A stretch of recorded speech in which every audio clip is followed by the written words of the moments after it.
né? Vocês sabem que o sistema nervoso é formado por células, principalmente neurônios, né, de maneira majoritária, e ele vai ser dividido basicamente em dois outros grandes sistemas. Então o sistema nervoso ele é constituído pelo sistema nervoso central e pelo sistema nervoso periférico. O nome já sugere, né?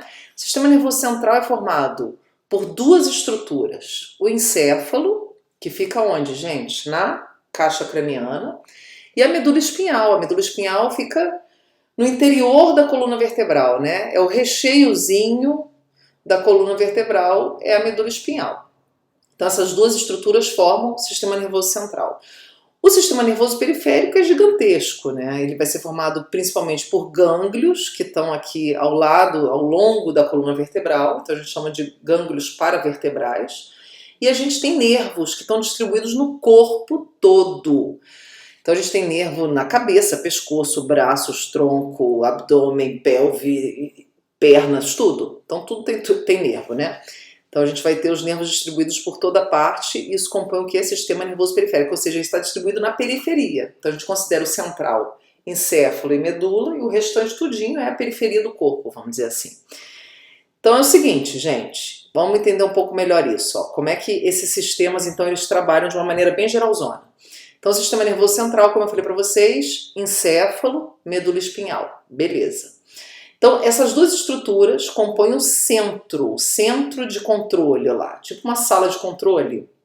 Então, o sistema nervoso central, ele vai ser o sistema que vai receber, ele precisa receber, vamos dizer assim, entre aspas, as informações, o que está rolando na periferia do corpo. Então, a gente precisa ter uma via que leva essa informação para ele, e ele vai tomar uma atitude frente àquela informação.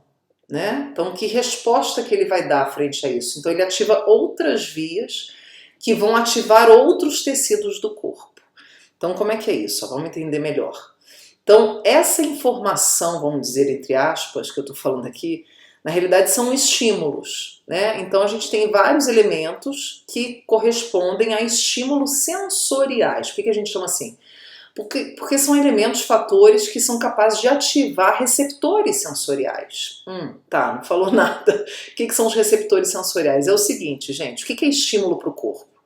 Diversas coisas podem ser estímulos para o corpo, né? A minha voz aqui, vocês ouvindo, é um estímulo sonoro, né? Que produz uma vibração de uma estrutura no ouvido e tudo.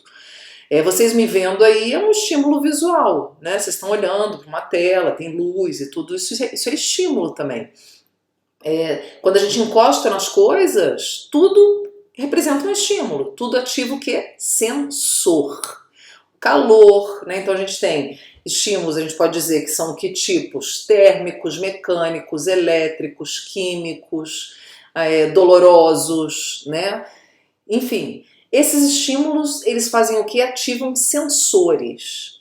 Então, pensa o seguinte, esses sensores é como se fossem umas câmerazinhas de vigilância que tem no corpo todo, só monitorando o que está acontecendo. Se vê alguma coisa esquisita, vai ativar, como se acionasse um alarmezinho que vai chegar lá no sistema nervoso central. Então, esse alarmezinho que é ativado, na verdade, gente, são nervos sensoriais. Então, esses estímulos sensoriais, eles ativam receptores sensoriais, que são sensores, que vão estar na extremidade dos nervos sensoriais. Tá?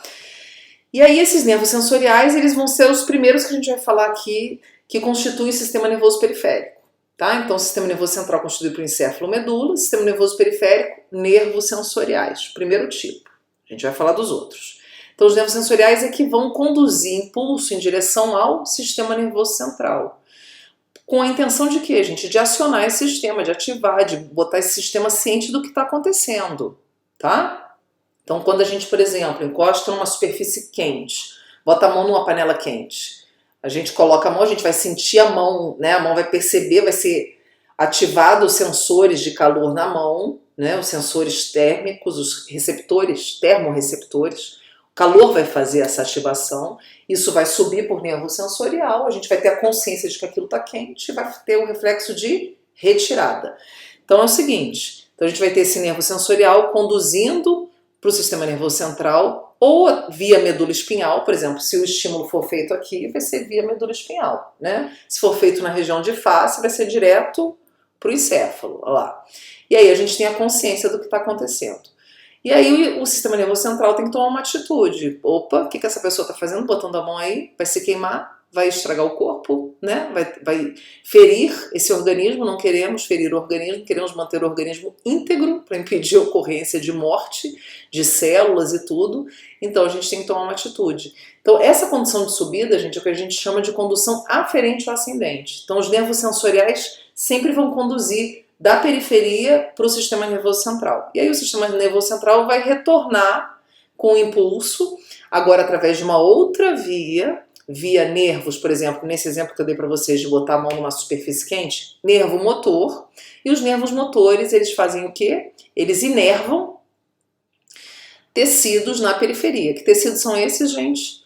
Músculos esqueléticos. E aí a gente sabe que o tecido muscular esquelético, né, responsável pela motricidade do corpo, ele vai reagir fazendo com que a gente tenha um movimento de retirar a mão daquela superfície quente, por exemplo. Tá? Então o músculo esquelético ele representa o que a gente chama de órgão efetor. Ele vai efetuar a ação, o comando determinado pelo sistema nervoso central, via nervo motor. Tá ok? Bom, a medula espinhal e o encéfalo, ou seja, o sistema nervoso central, também podem ativar uma outra via quando a resposta não envolve necessariamente músculo esquelético, quando a resposta é visceral.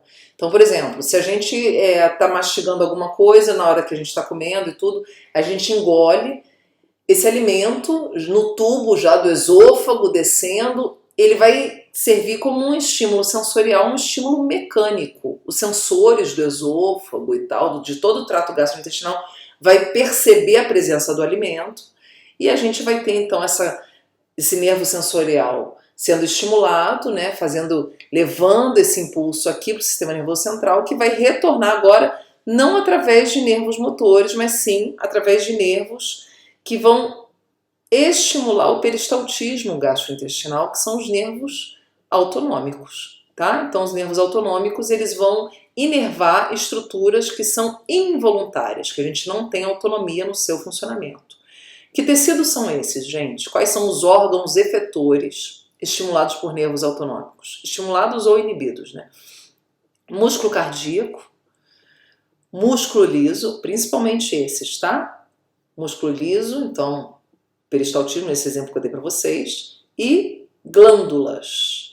Glândulas que podem ser tanto glândulas endócrinas, como por exemplo o pâncreas, como está nesse desenho, ou glândula salivar, que é uma glândula exócrina, né? Então pode ser tanto, né, glândula exócrina, a gente tem sudoríparas, enfim, outros tipos de glândula, tá? E aí a gente vai ter essa estimulação por nervo autonômico desses tecidos, esses representam os órgãos efetores do sistema nervoso autônomo. Então, onde tem esse tipo de tecido, a gente tem inervação autonômica chegando e que vai determinar a contração, o relaxamento, a secreção, enfim, desses tecidos. Então, essa condução, tanto via nervo motor quanto nervo autonômico, a gente chama de condução eferente ou descendente, ou seja, está descendo, está voltando para a periferia, central periferia. Bom, gente, aqui um desenho que ilustra um pouco isso, né? A gente tem aqui em verde o nervo sensorial, ó, conduz o impulso para o sistema nervoso central, que seria na medula espinhal, e retornando uma ação, ou seja, estimulando o sistema nervoso central, estimula uma via eferente aqui, um nervo motor.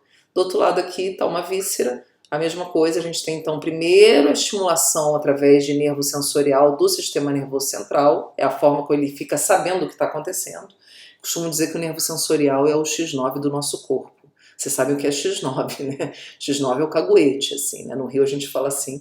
Então é quem cagueta tudo, quem conta o que está rolando. É o fofoqueiro lá que vai contar para o sistema nervoso, tá rolando isso, tem que fazer tal coisa. Aí o sistema nervoso central vai e manda brasa e ativa uma via de retorno para tomar uma atitude. E quem vai realizar essa atitude, vamos dizer assim, é o órgão efetor, tá bom? Então aqui é nervo autonômico. A resposta é visceral.